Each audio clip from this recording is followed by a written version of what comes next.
Hey, what's going on, guys? Welcome back to another episode of Beyond the Riff, the show where I sit down with modern day guitar players or musicians, producers, and talk about how everything has evolved and how everything will continue in the music scene, as well as take a deep dive in their personal stories. And today's guests are two amazing people. I've been trying to make this happen for so long. They're absolutely amazing musicians, great business owners, and just overall great people in general. Today's guests are Charles Caswell and his beautiful wife, Kaylee Caswell, from BERRIED Alive. Welcome to Beyond the Riff.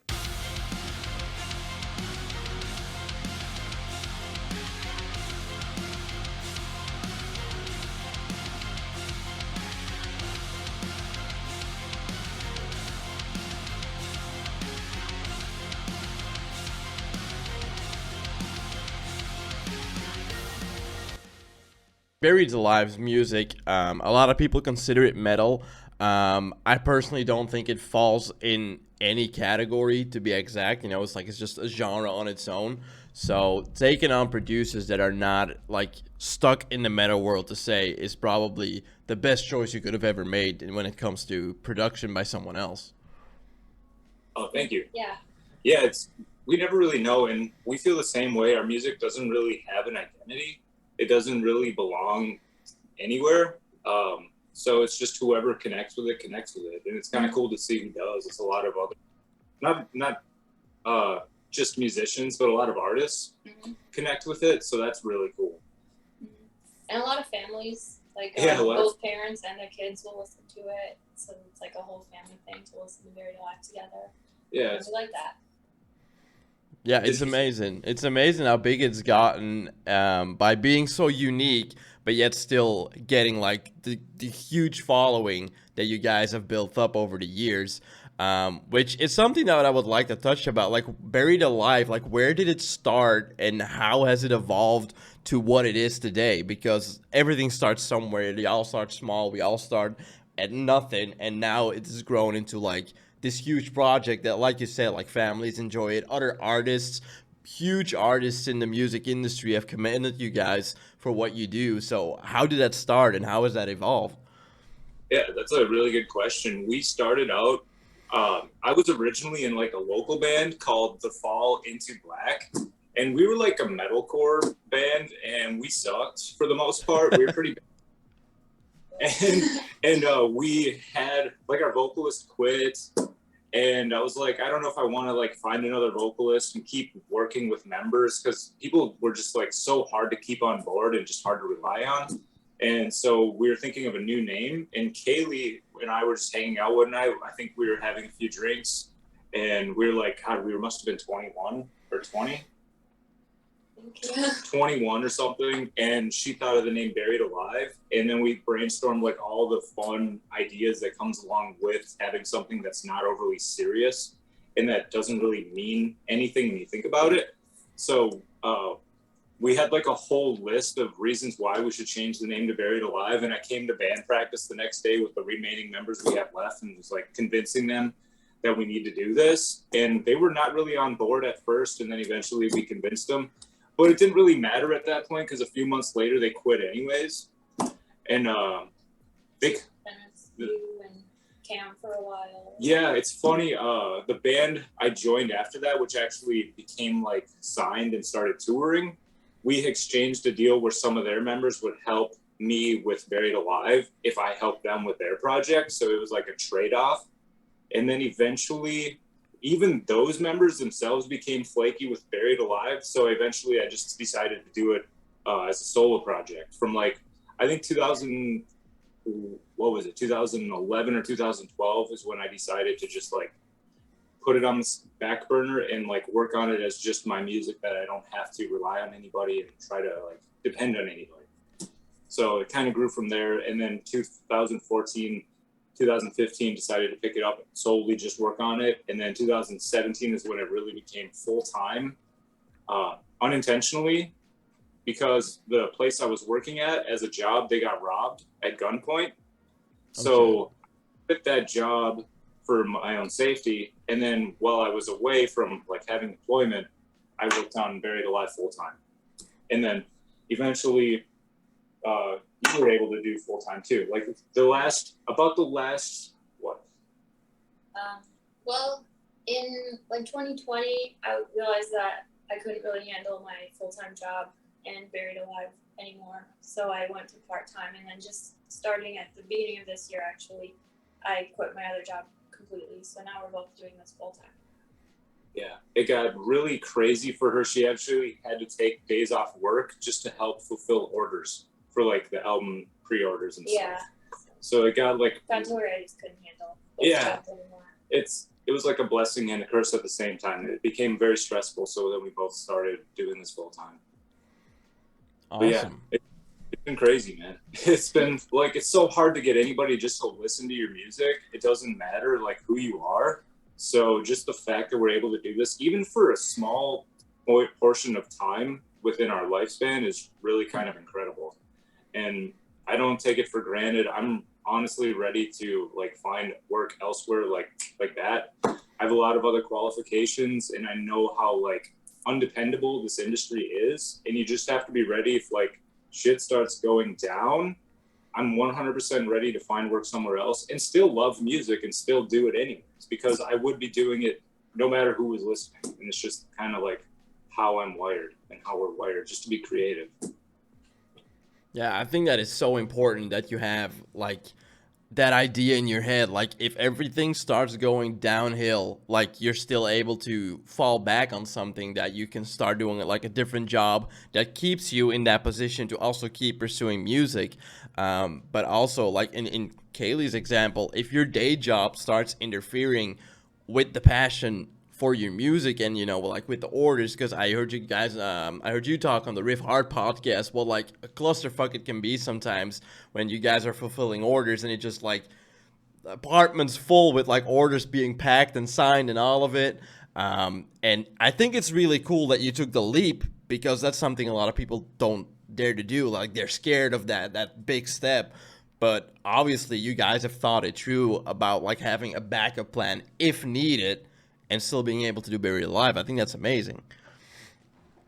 Fear can really control people, and it controls us. It controls me personally still with a lot of things, but I force myself to do it. And releasing songs like Sit There Like a Lemon and Paranoid, songs that aren't, you know, what people are necessarily used to hearing, is like, there's a lot of fear in that. There's a lot of risk, and it takes a lot of courage to not be even though you do feel that internally, that internal struggle, you still believe in it enough to just like let it go and accept whatever comes from it. And that's what I think a lot of people could take advice or take as inspiration and do, because you never know who's really going to connect in it in the right way. And I feel like that's what music should be. You should be able to connect and help. It's almost like therapy. It's almost like a soothing thing where it kind of like helps you get away and use it as an escape. But yeah, I'm scared as hell. I'm terrified half the time. You know, trust me, I'm just like, oh my God, what am I even doing? And we still do it anyways. And it's just like, it's like a roller coaster pretty much. Yeah. Have you ever been at a point where you were like so scared, or where something happened within things that needed to be arranged for the band that just went so completely downhill or so completely wrong that you were at like the edge of like, fuck it, I'm quitting because I can't do this anymore? Was there ever a moment like that? I've had nervous breakdowns a lot. Like when we were like talking about even before then, and this is why I really owe a lot of my like sanity to Kaylee, is like, there's a song back in 2014, 2015 called Ancient Skies. And it was actually a re-release. And it's like, I don't know, like 8 minutes long or some ridiculous thing. And we drove 3 hours to film this video at night, couldn't find a hotel, slept in a grocery store parking lot. And we're sitting in a Toyota Corolla. I'm trying to sleep in the driver's seat. And it was really cold out. And it was really cold out. And I'm just like, what am I doing in life? I was like, on the verge of just like, what are we doing here? What am I like dragging my family out here with me to do? And for nothing, for like no guarantee, nothing, like no future of anything. We're just out here doing this. And Eventually we were able to sleep a couple hours, and then we had to go film like 8 minutes worth of music out in like wherever. We didn't really have a destination. We just knew somewhere in Duluth, Minnesota, we were going to film this thing. And she's helped me like realize that it's okay. You know, it's okay to be scared, and it's okay to feel these things. And you just like, you brought yourself here, like go through with it, because it's worse to be regretful of not doing something than it is to like be at the brink of doing it and then backing down. So that's just one of, God, hundreds of examples. When people thought our videos were sped up, we were actually in Athens, Greece at the time, and we're like accepting, like, if we get canceled, we're just gonna go home and do something else now, probably. Yeah, we probably don't have any future when we get home, and that's okay.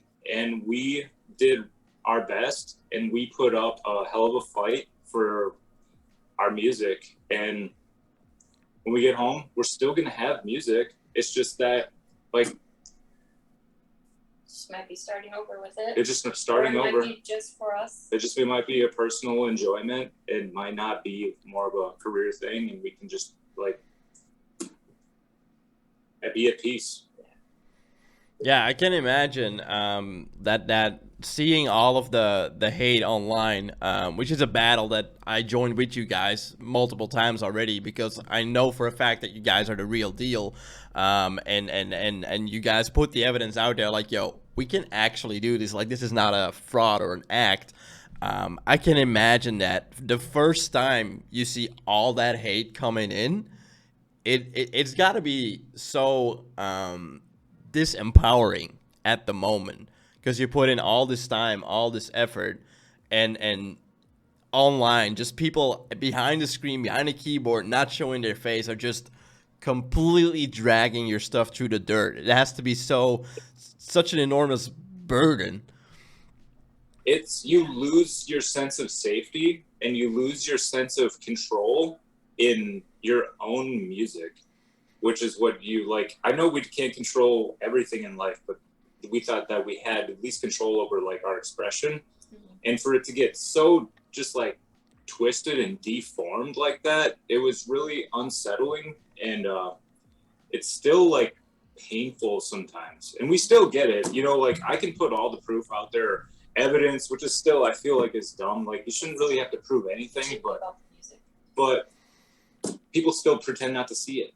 Like the Heavy Blanket solo, people call that fake all day long. I posted like 3 different phone takes of that video, one without a click, one with a click, one with the music. They go blind to it. They turn their back on it. They do not. It's not about truth, and it's not about proof for them. It's about hate, and it's about us having what they haven't been able to achieve in some instances, and it's about just like hating and bullying. Yeah, or it's just cool to hate us, and everyone else is doing it, so they need to. Yeah, and when you start realizing that it's not really even about you, it starts to feel better, because you know that it doesn't matter what you do, they're just going to be like that because that's how they are. And you just have to block as much negativity as you can. We have thousands of people blocked, and I still see people mad about being blocked on our social media sometimes, which is kind of funny. It's like, why do you care so much that you come back and check that and you're like mad that you've been blocked for years? Like, who cares? There's thousands of bands. They release 60,000 songs a day on Spotify. Like, go find somebody else that will take your shit, because we won't. And we have so we've created kind of a safe community as far as like our social media platforms are concerned, where fans don't have to get harassed all the time. But if you go up to like maybe the Gen shit posting or other pages like that, Facebook group, there's going to be haters. And I'm fully aware that there's people that like to make stuff up about us, but we just don't partake, and we just try to avoid it because there's way more important things to worry about.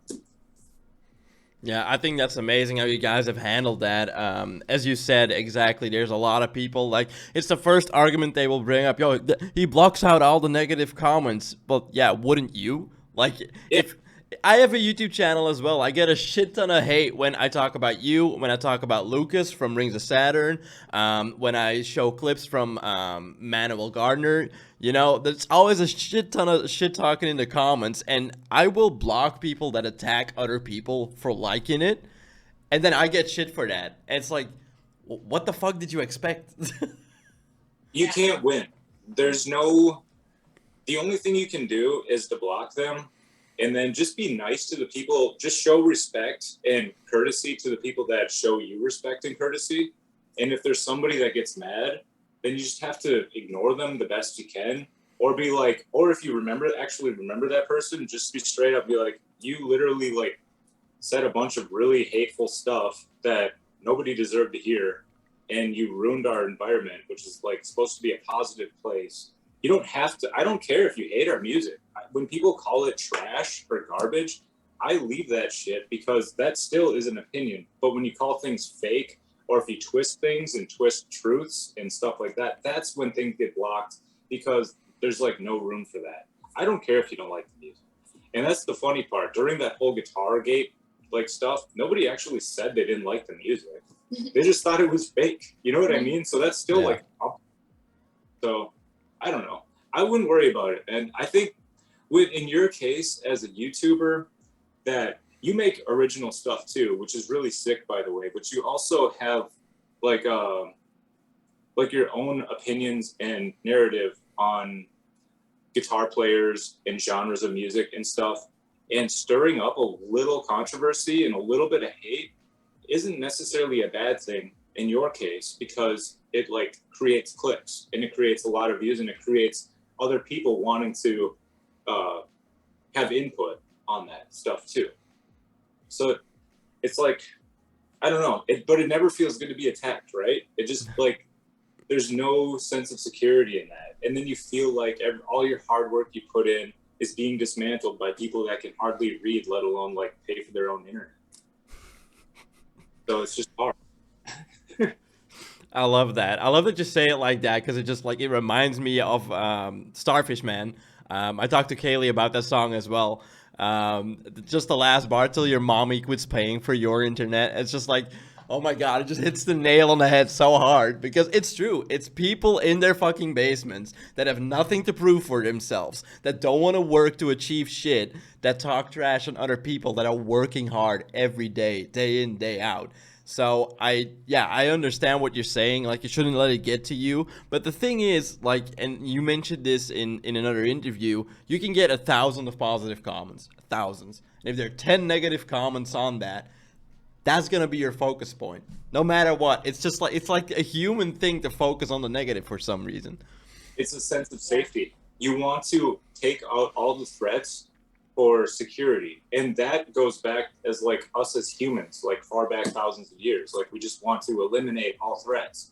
And even people that, not just musicians, do you know who Jonathan Van Ness is? He's from a show called Queer Eye.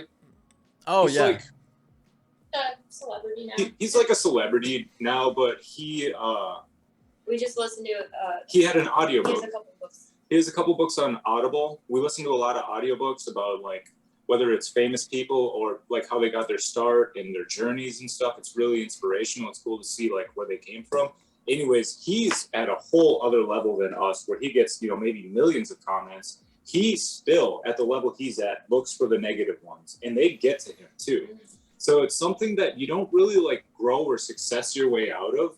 It's something more internally that you have to keep like an emotional arm's length away from. And they're going to be there no matter what. No matter how unsuccessful or successful you are, you're going to get criticism, you're going to get hate. So it's just like, the sooner you can deal with it in a positive way now, like, you're going to get your skin thickened for the future too. And I can't handle it. Like, she fired me. I fired him from the internet for like 2 years. He's just back. I'm like super, super sensitive, and I have a lot to learn still. I'm like very sensitive to it, and it fucks me up sometimes pretty badly. And I just have like better outlets now. Instead of focusing on it, you can write music. You can take that energy, take it to the gym with. You can go do something nice for someone. You can. like there's just a lot of positive ways you can use that negative energy. That's amazing that you've learned how to deal with that, and a good job by Kaylee by banning you from the internet. So She has saved people's lives. She has saved other people's lives. So I think there's a lot of haters that should be thanking her, and there's a lot of people like the dude that assaulted me last year should be thanking her as well, because I was like 3 feet from running his ass over. So it's like she keeps me like at a somewhat human level. yeah, I saw that last year that you got assaulted, and shit like that blows my mind because it was not long after Lucas got assaulted as well, because that's why he quit like the whole touring thing, like, or when he talked about it, I should say. And do you like till this day, do you know why you got attacked? He was going around and attacking people. So this guy, he almost like he wanted to go to jail. He just got out of prison. He was spent a couple years in prison, and before he hit me in the face, he hit somebody else in the back of the head.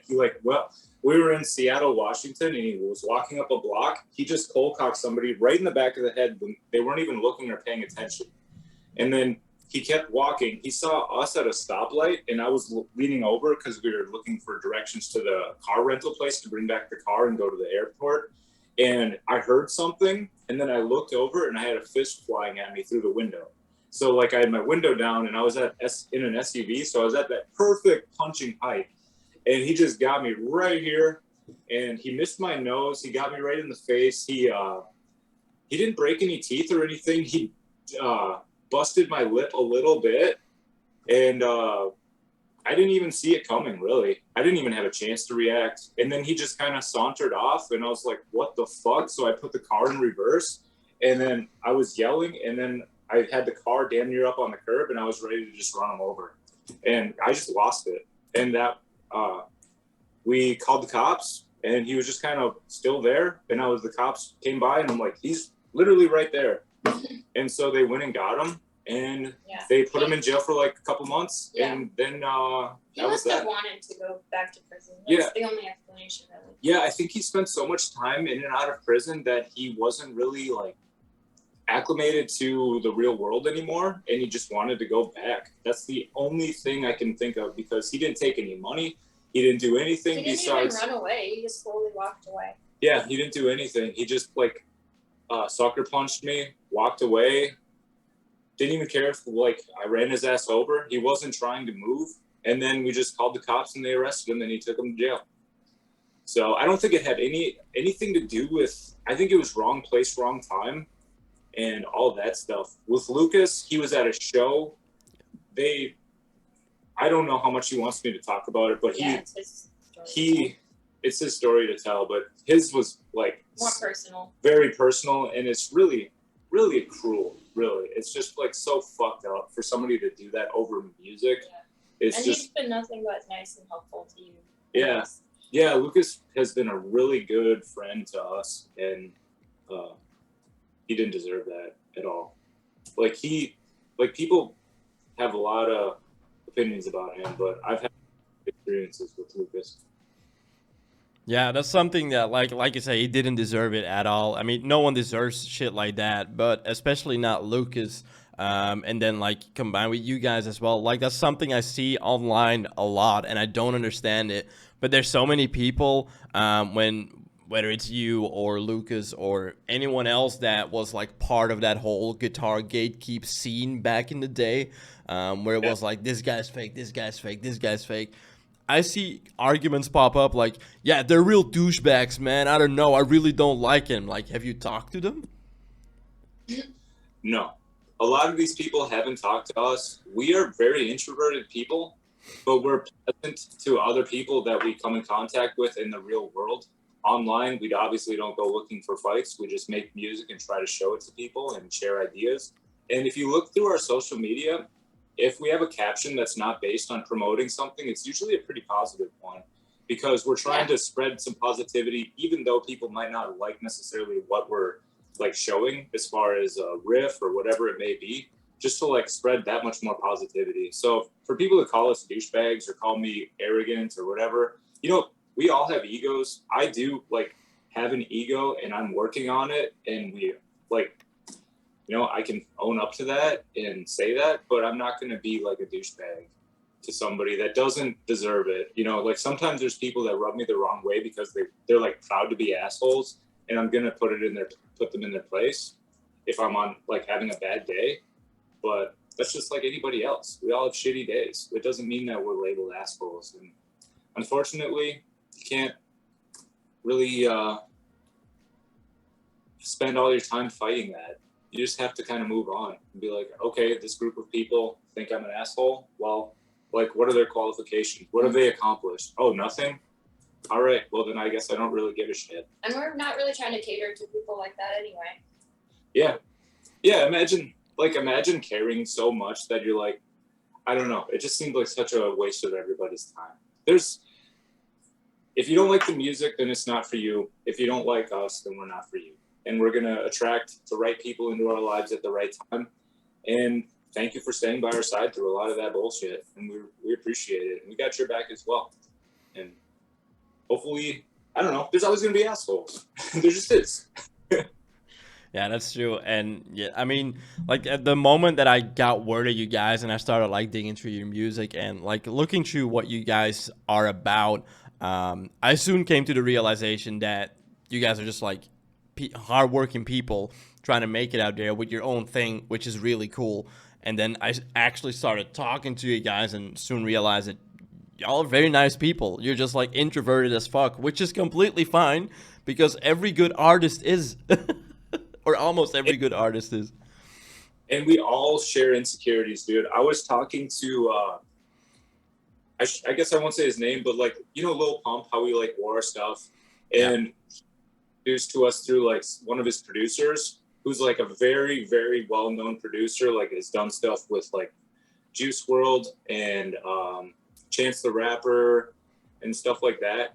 He himself faces insecurities with his music and imposter syndrome and being introverted. So that's another thing that some people, like some of the really creative people, like just have a shell that they can't seem to get out of. And that's just how it is. You know, we're super, super introverted. I feel like especially when I'm in writing mode, I get like extra introverted where I like just been like afraid to even be like seen. And I think that's because sometimes there's a lot of like self-reflecting and criticism that comes with writing music because you're afraid for it to suck, you know what I mean? So you're kind of being a little judgmental about it and it wears on you after a while. Yeah, definitely. I think the Little Pump thing was really dope. As soon as I saw it, I was like, what? And then obviously the acknowledgement you get from like other artists, your inspirations, like the people you look up to have commended you guys for what you do, and then there's like other huge artists in completely different genres that are praising you guys for your work. And then there's a Little Pump thing with the merch thing. And I always wondered, like, when I see people on your Instagram, you know, you guys repost a lot of people wearing your merch and blasting the music and stuff. When there's like huge celebrities, which we'll call them, in the music scene wearing your stuff, is that usually through mutual contact, or is that just like them buying your stuff and tagging you guys? It's so random, dude. They just contact us out of the blue. It was like a Saturday morning. Lil Pump wanted some clothes. Yeah. He just we woke up. I don't know how he said it. I thought it was a joke at first. I'm like, what is this? Like, why would he need anything from us? Like, he could just have like something made. Like, you know what I mean? Mm-hmm. So it's just didn't even register. I would just thought this was fake. And then so I'm like, well, I guess we'll just send stuff and see what happens. And the next thing you know, he's wearing it. He's just rocking our stuff and loving it, and nothing but positive feedback. And then they're just like really digging the jams too, and a lot of positive things to say about it. And you realize that they're just normal people, and they're just like, sometimes they're bored on their phones and they find stuff and then they connect with it. And none of it's through, like, we have tried to find PR companies for our clothing that will like potentially pitch our stuff to like celebrities. influencers, but that doesn't guarantee that they're going to like it or wear it. So you basically pay these companies to like show your stuff to higher profile people just to see if the off will actually want to wear it. We've never pulled the trigger on doing any of that. So like a lot of times we'll post stuff, something will catch on, and then the right person will see it at the right time, like Tom Morello or like Joe Satriani or Lil Pump. And you're just like, I don't have an exact reason why. There's no like scientific explanation for any of this, but cool. Yeah. Just maybe if we keep putting out enough stuff and we put our all into it to make it the best possible, maybe the right people will see it eventually. Yeah. That's great. Dude, like dumb luck, I would guess. Like the harder, the luckier you get, and I firmly believe that 100%. And there's no explanation by anybody. Like Tom Morello, when you talk about like trolls or haters or guitar players calling other guitar players fake and stuff, and it's like, yeah, you can sprout your opinion and stuff, but Tom Morello has zero reason to be nice to us. He has zero reason to retweet. Like, he's not gaining anything being kind to another guitar player. So, like, there's no explanation why. He doesn't have to, yet he does. He spreads positivity. Joe Satriani spreads positivity. Sinister Gates says something positive. You rarely see these guys take the time to shit on another guitar player for what they may or may not be doing. And I think that says a lot about, like, artists that have succeeded and to artists trying to succeed. You do not get to where you want to go shitting on other people unless you want to be like a clout chaser or like a journalist that just wants clicks on their like website or something.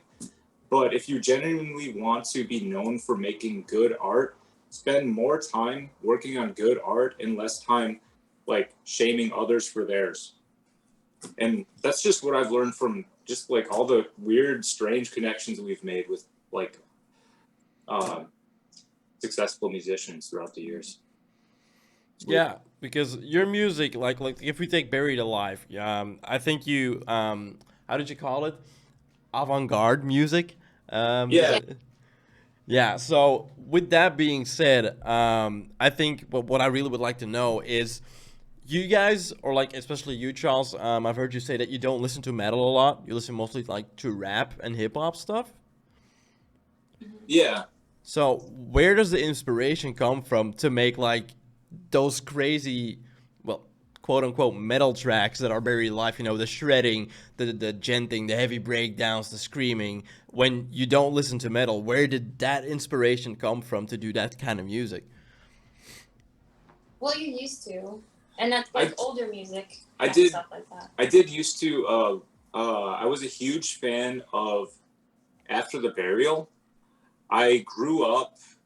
They're from Minnesota, where I'm from. So before they were even signed, I would go watch them at this little coffee house called Java Joint, and they were like all original members, and they would just destroy the place. They'd have these crazy drop tunings and all this stuff. So heavily influenced by that, by Meshuggah. Viljarda. I was a huge fan of Viljarda back in the day. And so I'm like well aware of those styles, but I still only listen to really electronic stuff. So when I'm working on heavier stuff, it's usually based on just an emotion. Like I just feel like I want to make some crazy aggressive shit. And that's just kind of like how I've come across it for the most part. But when you talk about songs like Fuego, that was based more on like dubstep. Because dubstep has some really interesting sounds, and it's a fun challenge to try to make those sounds with your guitar. And so you like find a cool dubstep sound or sample, and then you just like spend some time trying to imitate it and see if you can. And sometimes you end up with pure shit, and sometimes you end up with something cool. But yeah, it's like, as far as like metal influences, you know, Born of Osiris, After the Burial, even like going far back, just saying like Pantera, Ozzy Osbourne, and Tony Danza, Tap Dance Extravaganza was another one.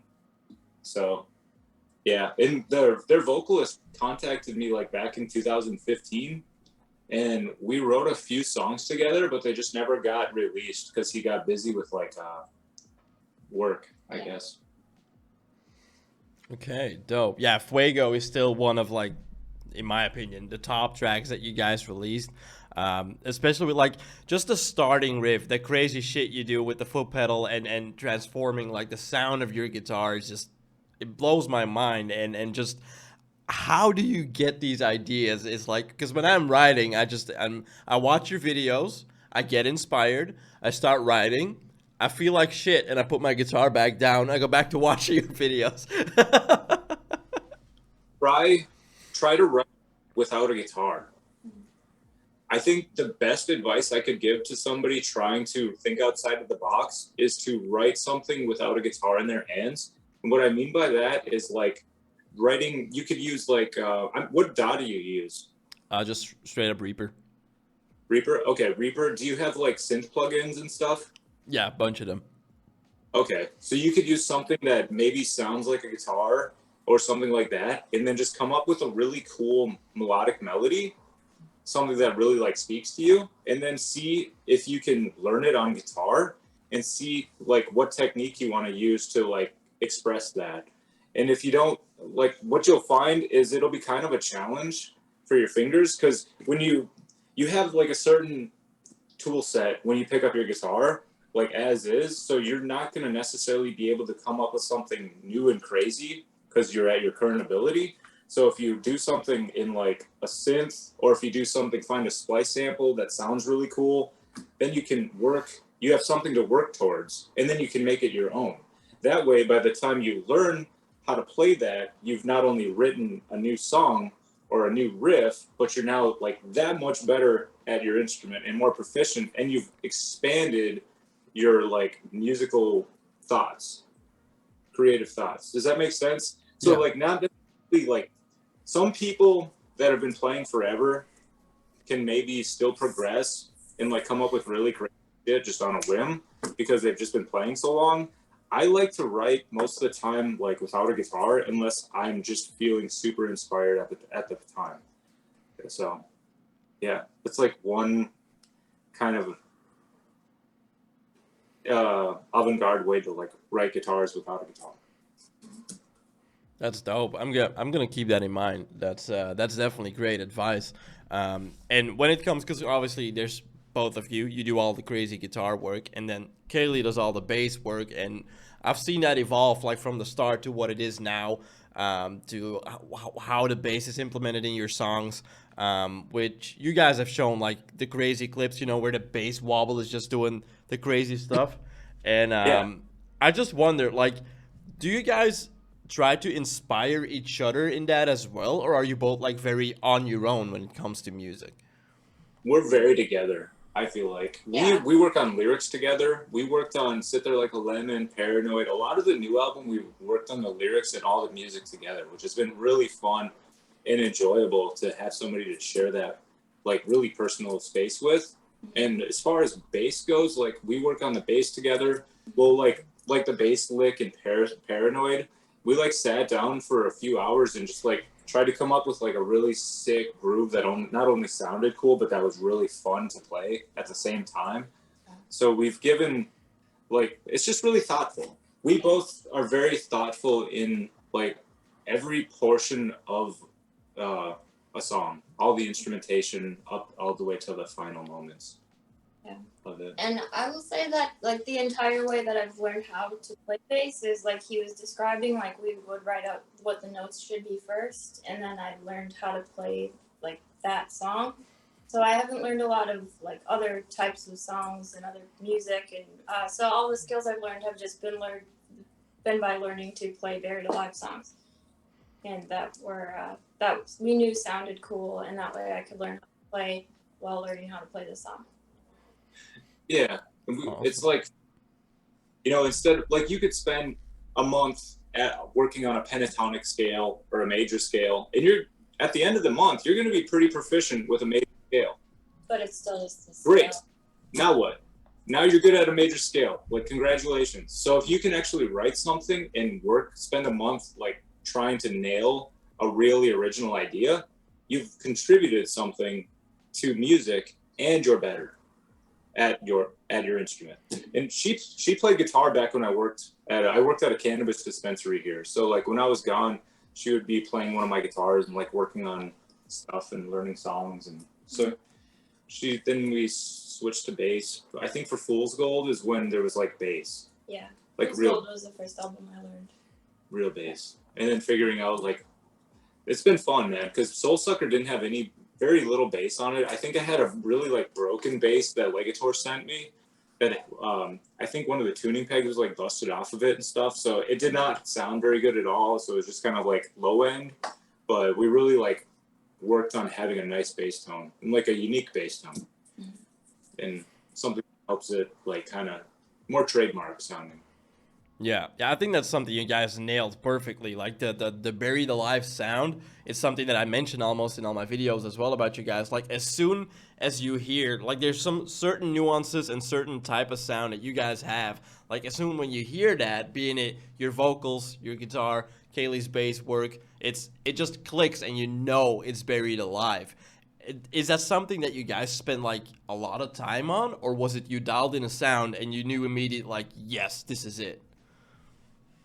I think we have very specific ideas in mind, and we're having fun with harmonies, and we're having fun with different like bass effects and amps, and using weird things that you wouldn't normally put on guitars and stuff. They kind of like, we're just fun to make, and they just kind of naturally turned into our sound. Yeah, pretty much. It's just all about fun. Yeah, it really is just about like having fun and making interesting sounds. And it, like, our only criteria is, does it sound cool? That's like if you can say yes to that question, you're going the right direction. Yeah. And that's why it spans so many different genres and styles, and it is avant-garde, because if your only criteria is it doesn't sound cool, there's a lot of different ways that you can sound cool. It doesn't have to sound any specific way. Mm-hmm. Just purely focus on the finished product. It doesn't matter how you get there. Yep, exactly. You can get there a million different ways. There's no wrong answer with music, so that's what the fun part is. It does confuse people, though. I will say, like, your deathcore guy will find Armed Strawberry, and then he'll like run into Ever Under or something, or Dry Hump if you've heard that track, and just or Melancholy and just be confused. But and then when we go out and people ask us what kind of music we play, if we meet anyone new, we always like look at each other and have no idea what to say. Yeah, it was like all different kinds. I don't know. There's probably a song you would like somewhere in our catalog. Yeah, and I don't know if that's necessarily a good thing. That's just kind of how we roll. It makes marketing a little bit hard. It makes marketing hard. If we show Melancholy to a bunch of deathcore people, they're gonna probably light us on fire. But the right people would like it. So. Yeah, I mean, I think it's a good thing because you guys not only show that you can be very diverse in the creation of your music, but it also shows that you can do it really well. Because whether you like the new stuff that you guys have been doing, like the lo-fi shreddy type stuff, in comparison with the super hard-hitting, heavy in-your-face type stuff that you guys did before, whether you like the new stuff or not, there's no denying that the musicality on it is still top notch. Like, it's still Buried Alive. Oh, thank you. And I will say, like, the heavy stuff is still fun. We're just feeling this way kind of right now.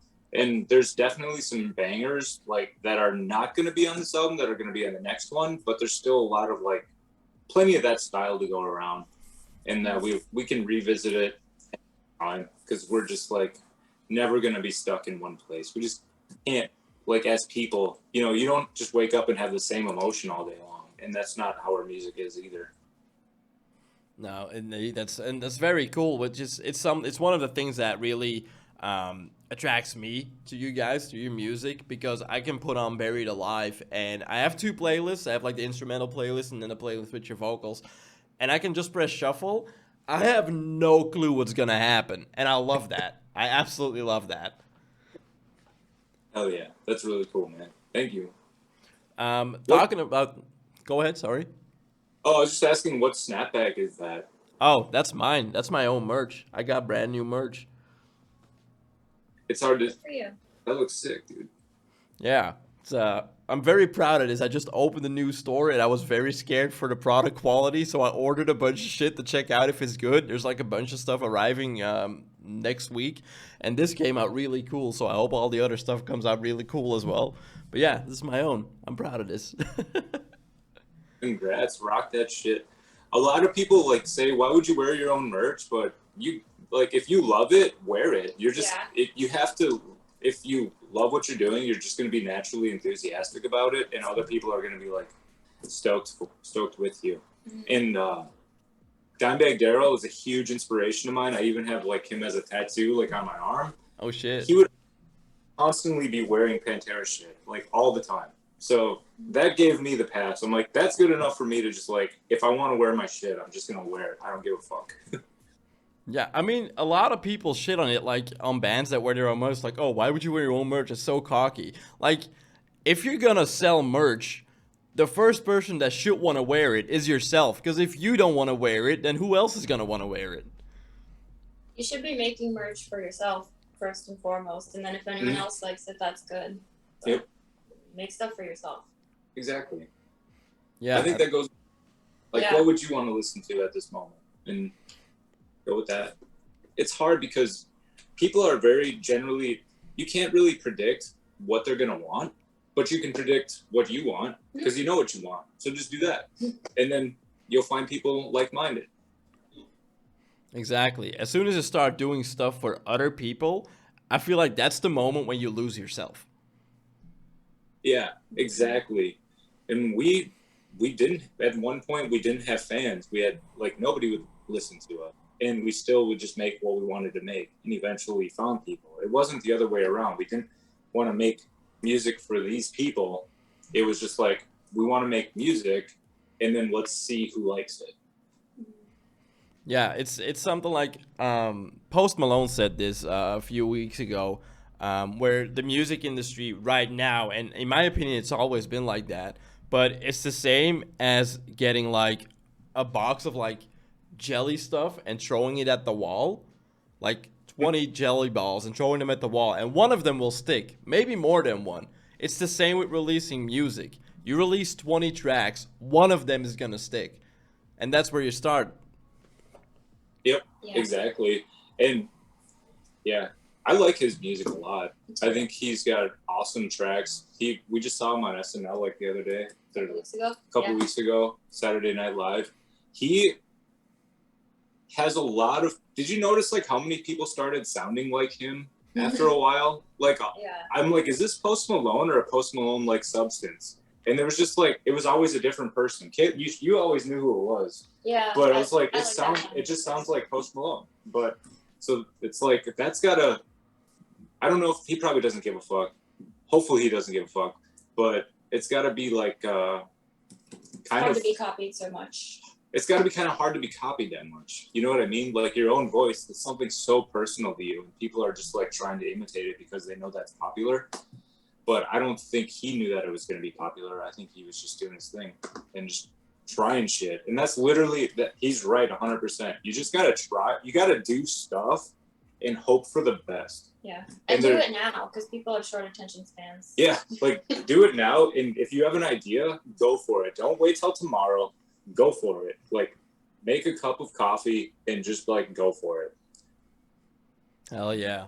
Yeah, and like Kaylee says, the attention span of the day, like especially on the internet, is 3 seconds. Like when you post something or upload something, it doesn't matter what kind of content it is. The first 3 seconds is what you got to impress someone before they scroll past it. Yeah.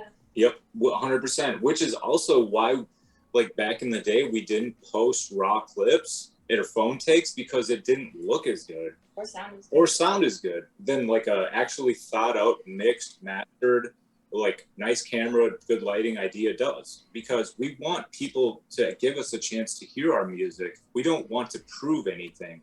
And I think that's where you gotta like put that aside and show people the very best version of what you're doing.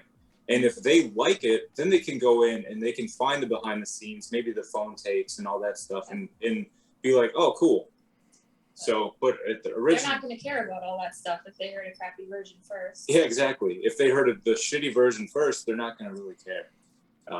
but that's why we also recycle stuff. Like every few months we'll repost stuff because people miss it because of the attention span thing.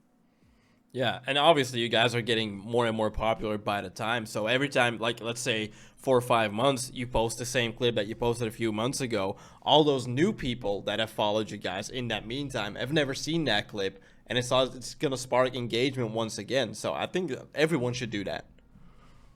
Yeah, it happens, dude, all the time. Like Blood Orange, it was over a year before that song, like a year after that song came out, we posted a reel again. We posted another reel, and it got better than ever before. Did better than ever. 1.1 million views. 60,000 reacts to it, and that's where like Freddie Dredd, he's like a rapper, really solid rapper, found out about us through that video, and I'm pretty sure that's where a couple other like people found out about us too. Possibly Lil Pump too. But that was over a year after that song had been out. If we would have just thought that was old and just left it back in the past, we wouldn't have had those opportunities. So it's always important to give yourself as many chances as possible and like repost stuff when you can. Yeah, I think that's something that you guys are inspiring a lot of people to do. And it's also like a question that a lot of people have told me to ask you guys, because I told some people that I was going to interview you guys. And they were wondering, because you guys seem to have everything down: the music releases, the merch releases, creating a brand surrounding yourself and surrounding what you're doing. And a lot of people are wondering, because you've written books, you have like 2 books out. Is there going to be a new book with like the updated version of like not just Charles Caswell, but like Buried Alive, like how to run a brand, how to be a musician, how to do it all by yourself? Maybe. I don't know. We haven't really thought about that, I guess. We have so much else. That's a good idea. Thank you. Yeah, we've thought about it, and a lot of times, like we wrote the first book, Shredding Light, on road trips. I think we were still in Minnesota. We drove like to Colorado. It was like a 13-hour drive, and we had the laptop, and we were just like jotting down ideas. I think. And the second one we did on a road trip to Duluth, I think. It was a shorter book, so it didn't take as long. Shred Hacks. Oh yeah, with the diagrams and the exercises and all that stuff. I think it would be a good idea. It's like, man, there's so much to do. You know what I mean? Like we have every intention of putting out a book like that, but it's hard to like really sit down and get to it because there's so many other ideas we're currently pursuing. But I think someday we will. And there's a lot that's changed. In Shredding Light, just Shredding Light alone, how we talked about Facebook ads and Instagram ads and all that stuff. Don't do those anymore. Don't do those anymore. I guess but don't. They used to be good. Like our pay per click used to be like 0.0002, which is phenomenal. Like anything under 4 cents was good, and we were like a fraction of a penny because we had it so dialed in. Nowadays, you can spend $20 and it's gonna show like the same person your shit 1,000 times. It's like so worthless. Like don't spend your money there. Spend your money on getting really engaging content naturally and like something that you can organically like share and people will be interested in share around. But yeah, we've got a lot. We've learned a lot. We spent a lot, invested a lot in just like learning. You know what I mean? Like we've invested in PR companies. We've invested in merch, like clothing companies. We worked with Portland Garment Factory to help us design our camouflage jacket and a couple other things and stuff. So we've really like taken the time. We've taken sewing lessons. We've taken sewing classes to understand clothing and materials and fabrics and construction. Like it's a lot of hours to really get a firm grasp on what we're doing. And we listen to marketing books when we can, and like any. I always like to listen to audiobooks while I practice. I know sometimes you do too. So then you're gaining sort of 2 skills at one. So anytime that we can gain information about anything we're doing, we're working on it. Yeah. Awesome. Is there something that you guys have your eye on for like the future of Buried Alive? Something that you guys haven't done before that you would like to do? Because you have the music, you have the merch, you have the entire brand surrounding Buried Alive. Do you guys have like ideas for the future that you really, really want to do and that you're set on like, we're gonna do this eventually? We have a few things that we want. We basically just want to elevate both places. And like, for example, it would be cool to have like a fashion house where we have like custom, like employees, like seamstresses making our stuff. That way we can have way more custom personalized things. I've given touring a little bit of a thought, but I don't want to tour how I used to. So it's really hard for me to like go do that, but it is kind of tempting if we were at a level where I could do it safely and maintain my mental and physical health. That would be cool. But I think for the most part, like working with, I want to be on Saturday Night Live someday. I want to Saturday Night Live. Okay, that's a cool goal for as a performing artist. That would be sick. I wouldn't say no to that. Like if they asked us right now, I probably would be like, yeah, we're gonna figure out how to do that. Yeah. But yeah, it's essentially just trying to live as peaceful as possible and just like achieve goals based on music and fashion and travel. We want to see way more parts of the world. And we want to release the clothing like as close to identical as we envision it, and same with the music. And there's a couple musicians that I'd like to work with at some point, and I don't know, maybe it'll happen, maybe it won't, but I'm not gonna. You can't really depend on others, or you can't rely on. You just got to do it, like the end of Blood Orange, like the self-reliant thing. Yeah. You just got to be a self-reliant. We're just gonna try to become even more self-reliant. Awesome. So how about you? What? How about you? What are your goals? I have like a plan set out, which is something that I thought was very important. I have like a plan set out to like save this amount of money, make sure I have this equipment, and then just full send it. Just quit my day job, full send it with content and music. And if it doesn't work out, it doesn't work out. But I don't want to be 60 years old, sitting like on the sofa being like, shit, I wish I would have done that. No, I just want to do it. Hell yeah. Dude, that's a great plan. Do you work full-time now somewhere? Yeah, but I work from home since recently, so that's already saving me a bunch of time. Yeah, cool. That's why I started playing bass in the first place, was because I switched to working in an office to working at home, and I didn't have all that commute time anymore. And I was like, I'm learning a skill. That's awesome. Like, what was your commute before? Well, I used to have to leave at, let's say, 8 in the morning, and I would be home by 7:30. Damn. That's a long day. Yeah. So and like 5 days? Yeah, 5 days a week. Yeah. That's a lot of time, man. That's a lot. Yeah, and then I gotta make videos, edit the videos, post the videos. I also do like live streams here and there. And then I also gotta write music. Like when I wrote like Get Used to It, like the tribute song to you guys, I did that in like a week that I had off work because I was like, I need to get this out. The new album's out. This needs to be out. And I just spent a full week doing nothing but music. But then that works. But when you work in a day job, it's just impossible to do shit like that. Yeah, you're like exhausted while you're doing your passion. And yeah. I will say it does kind of put a little bit of a fire under your ass because you're like, I've got 7 days, this has got to happen. So it's usually good to like have a deadline like that, but it seems like you have a natural sense of urgency anyways, so you don't necessarily need like a job pushing you. You just like your job is basically in your way at this point. Yeah. So it's cool to have like that potential coming closer and closer, and it's gonna happen. And there's a lot of fear in quitting your job. There's like a lot of fear there because that's your income and safety. Yeah, there's you losing that lifeline, but then you can say at least you fucking tried, and that is what I feel good about now. Like if we lose all of this tomorrow, at least we fucking tried.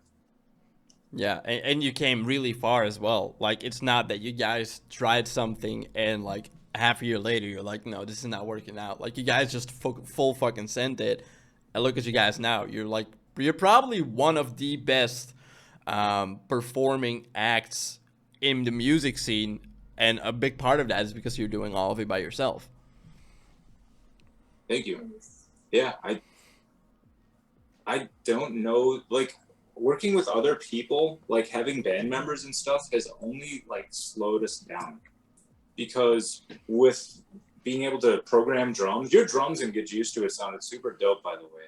The Thank you. drum, like sick. Like you can just make your own drums. You can just produce your own drum tracks. You can have electronic drums because you don't have a drummer that's all mad that you're not using his like acoustic kit and all that bullshit and stuff. So it's just like freeing to, like, I don't know. My past experiences, people have always held me back, and I'm probably offending people by saying that, and I probably look like I'm arrogant or something, but that's just been my experience. And we're a great team, and we have all the creative ideas, and we have all the tools. You have all the tools.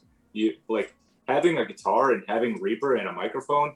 You've got literally all the tools to make some absolute bangers and show them to the world.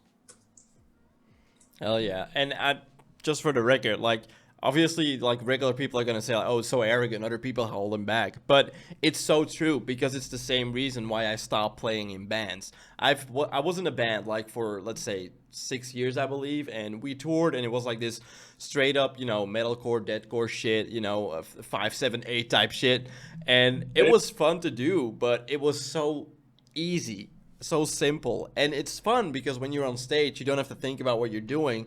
But I was progressing my playing style. Rings was getting really popular, Rings of Saturn. I started learning that. And then all of a sudden I realized, like, yo, why aren't we doing some more technical stuff? Because I can do this. And all the other band members were like, yeah, but we can't do that. And that's the moment when I realized, like, what am I doing here? Yeah, you had a little more ambition. You wanted to push yourself a little more musically. And if nobody else is feeling it, they're officially dead weight. You have to like make a really tough choice, and you have to just start carving your own way. And that's kind of how I felt too. Like I worked with some really solid musicians, but before then, when I was in local bands, it was like pulling teeth trying to get our drummer to learn how to blast beat. You know what I mean? And like practice. And you're just like, I can program a blast beat in about 30 seconds and then just be done with this. Yeah, exactly. Like, And but that's when you turn it, like, that's when it becomes a business, right? Like, yeah, friend bands is one thing. You can hang out, have a few beers with your friends, and you can all day long just like beat the shit out of that open low string all night. But when you start to want to like express yourself and turn it into potential like future, that's when it starts to become less about making friends and more about like pursuing goals. exactly. I think that's something a lot of people don't realize, because when I started my own band after I quit the first one, I found people that were very like-minded and were technically on the same playing level as me, which was amazing. But then you'd start talking about like the band as a business, which eventually it's going to become a business if you want to move forward with it. So many people hate that. So many people hate to talk about music like a business, but it is what it is. If you want to make money, if you want to move forward with it, you got to learn all the business strategies, because otherwise you're always going to be that local band at Denny's. Yeah. Yeah, and I hate that too. I hate how people say that we only care about money because we're selling our music for 99 cents or whatever. Literally everybody that is breathing needs money. It doesn't matter what you do, you need money. And as musicians, we're going to monetize ourselves if we can, so we can buy groceries and pay bills and have a normal life, or as normal of a life as we possibly can. So when people call us greedy, like we only care about selling merch or we only care about this or that, it's really unfair, because they obviously have to work because they're like, or their mom has to support them or something, because they're like able to say that. So for them to go to work and then to judge us is super hypocritical and really unfair to people that are trying to monetize their art and pursue their visions, because we all got to work. Like if we don't do this, if we don't make money from this, then we got to go make it somewhere. Yeah. And I would say to people who don't think that music should be a business, that you can look at business as an art form. Every decision you make in business is like a brushstroke or like a note choice. And like the outcome affects is affected by the choices that you make. And if you choose to look at our business, like our business is like an art. If we choose to buy a product that we're going to sell, then that adds to our whole art piece that is buried alive. Mm-hmm. That's very beautifully said. It really is. Good job. Oh, thank you. Like, if we'd only cared about money, I think it would show. We would like slap our logo carelessly on shit and just like charge as much as we can for it. But we really want to make stuff that makes not only like looks cool, but makes people feel good and empowers people. And like it's so much more than just like I hate money too. Like I think it's disgusting. I think greed is bad too. But at the end of the day, like we have to make money, and the more money we do make, the more we can invest in our ideas. So it's like a win-win. If we keep growing, then we can keep pushing out ideas, and they're going to be better quality. Like the mixed grape went really well, and so we had money to invest in working with really qualified producers, and just get a more enjoyable product. And that's like all we're trying to do is just make things better and like top level as possible. Yeah, because as you said about like the monetization, obviously like your music is completely controlled by you guys, or well, maybe TuneCore if you upload it through TuneCore or stuff like that. Because I don't know if you're aware of like the whole copyright situation on social media where like people's content is getting taken down at random by DMCA strikes, which is something that doesn't happen with you guys because you own everything. But when you're part of a label, oh boy. Yeah, DCMA or copyright strikes happen a lot for people on labels. And you know what? People on labels, I feel bad for, like, because not only do you have a label like bleeding you dry, but you have band members too. So even if you were making like, let's say $100,000 a year, your band generates $100,000. You already have like 4 members, so it's already being cut into fourths. So that's $25K, and now you've got a label to pay, and you've got a manager that takes a cut too.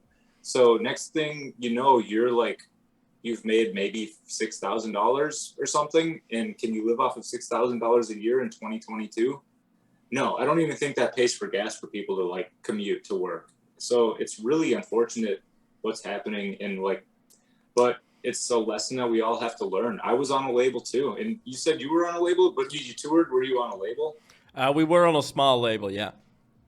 Small label. And so you know that it's just like, it costs $10 on TuneCore to get your music all over the place. Like just do that. And then you don't have to look like a jackass when people get copyright strike for playing your music. Like these bands aren't going around and being like, hey, don't listen to our music on Twitch, fuck you. It's just like their label and the way things are set up in there. And like I don't care if people jam our stuff on Twitch, and people aren't going to get copyright struck on like anything to do with us. Like we have nothing to do with it. I do think TuneCore or whatever service you have controls monetization on YouTube. For example, like if you made a video and used like Fuego as like your intro music or something, there is a chance that TuneCore would either not let you monetize it or send that portion of monetization to like us.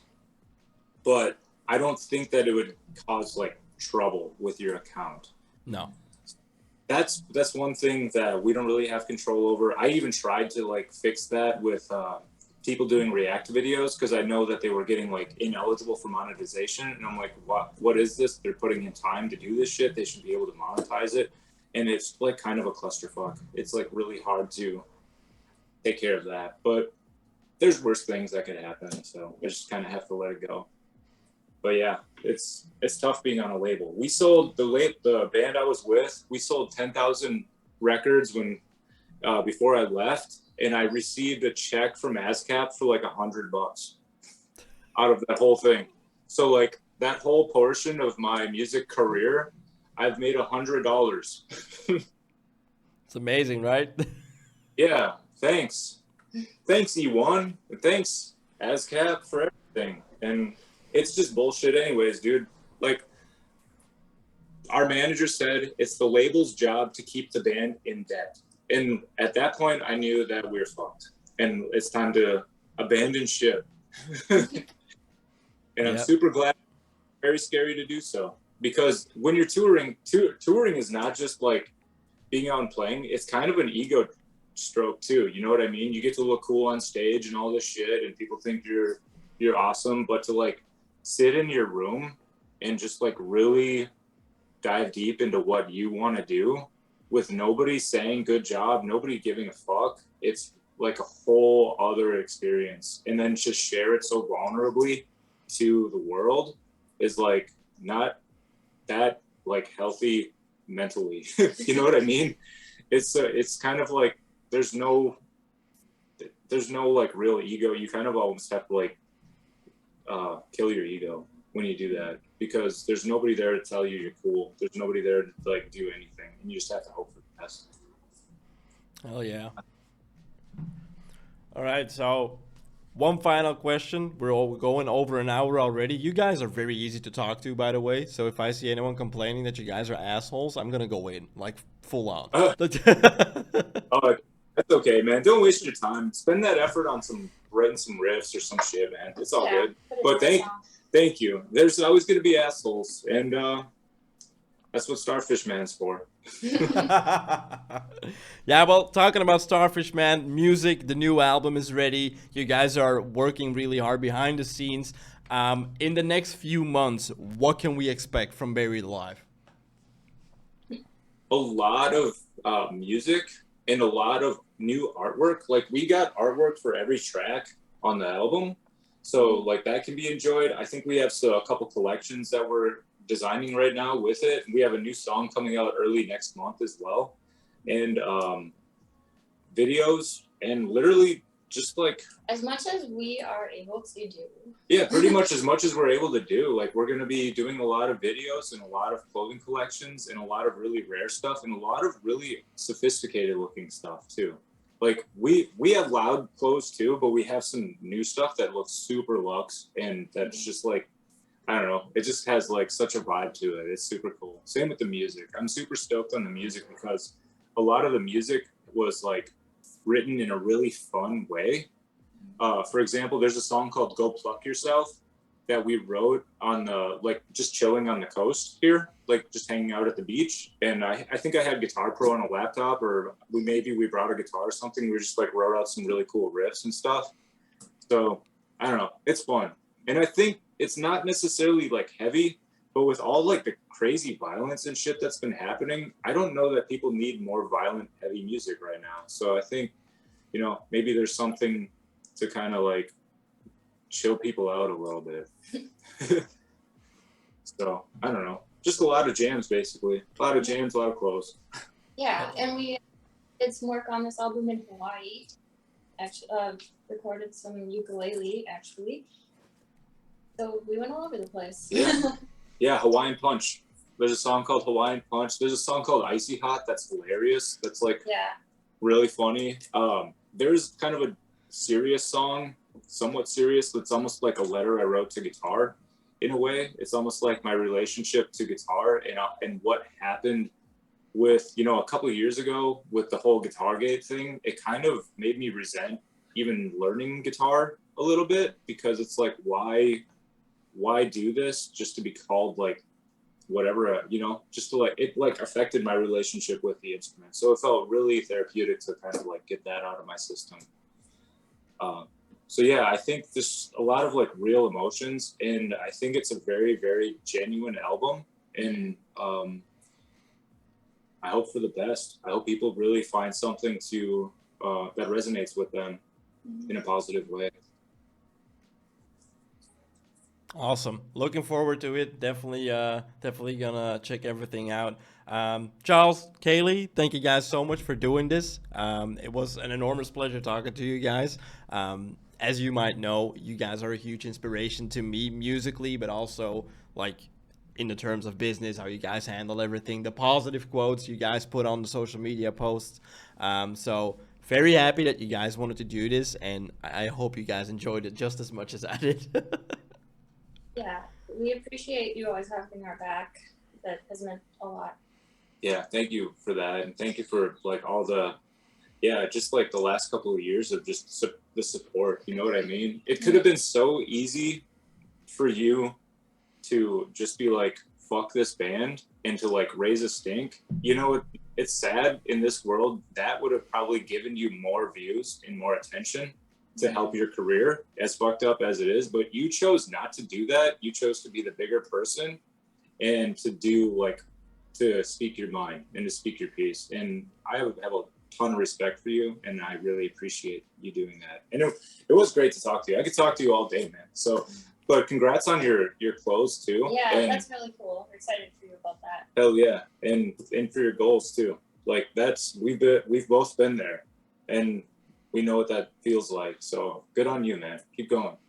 Thanks, guys. That means a lot. Like coming from you guys, I'm a fucking little kid right now. Like I'm not showing it, but that's how happy I am that I finally got to do it. This has been fun. So cool. Awesome. Thank you for your time. Thank you, guys. I'll let you go on with your day because it's like what 3 p.m. for you guys now, something like that. Something like that. Today's kind of like half a day off. We like to take days off during the week because people are like out and about so much on weekends that we feel like we get more like personal space out during the week. But I don't know. We're weird. We're just introverted. Like we like to go bowling and do all sorts of shit. We're gonna go out and have a nice dinner tonight. So, but yeah, man, take care. It was good to talk to you, and let us know when this is out, and we can share it around to our fans, our community, and all that good stuff. I will do. Well, thank you guys once again. I wish you a very pleasant day and rest of the week. Whatever you guys have planned, good luck with that. And yeah, stay safe out there as well. Thanks, you too. Talk to you soon. Bye. Talk to you soon, man. Bye.